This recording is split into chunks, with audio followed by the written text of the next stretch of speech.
I'm Alice DeCrom and I'm the owner of Floralista Flower Studio in Fort Langley. Today we're going to be making a beautiful floral wreath for Mother's Day, and I'll be showing you the steps on how to make your own. So we're going to start with a foam wreath base. So this you can find at any local florist shop. This is we'd soak it and it'll hold water so that our flowers are getting hydrated nicely. So this is going to be our base that we're going to make our wreath on. You'll also need a pair of clippers. Any will do. I like a nice pruner that can clip branches and all my different stems. So we're going to start with creating our base, and I have here a nice flat leaf laurel, and this was foraged from my garden. So we're going to start with creating our greenery base, and then we'll add our flowers after. Okay, so I've got my first layer of greenery, and I'm going to move on to my next layer. So I'm going to fill in with a little bit of this chartreuse viburnum, and I just clip this on an angle just about an inch from the stem because our foam is quite small. I think I might use some of this crabapple branch just to give it a little bit of a whimsical quality. Okay, so the next flower we're going to use is this beautiful lilac. This is going to really fill out our wreath, and it's just so stunning. So I'm going to cut that.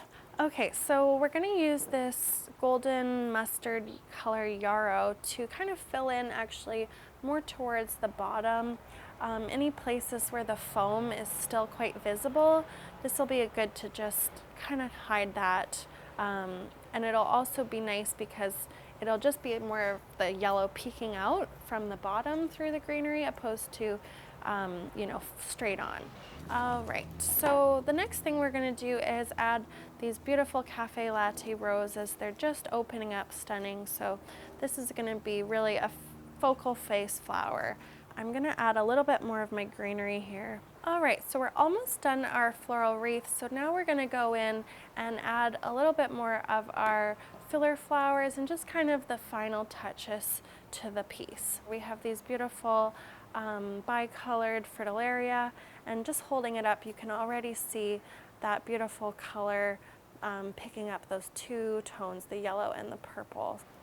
So I'm just going to put in a couple of these grape hyacinth. This is a very similar shape to this lilac here, and I think it'll be just really pretty to have that kind of peeking through. So this beautiful butterfly ranunculus has just a little bit of darkness to the center, and that's going to pick up some of those reddish hues. Also a little bit of the pink in the crabapple blossom that comes out quite nicely.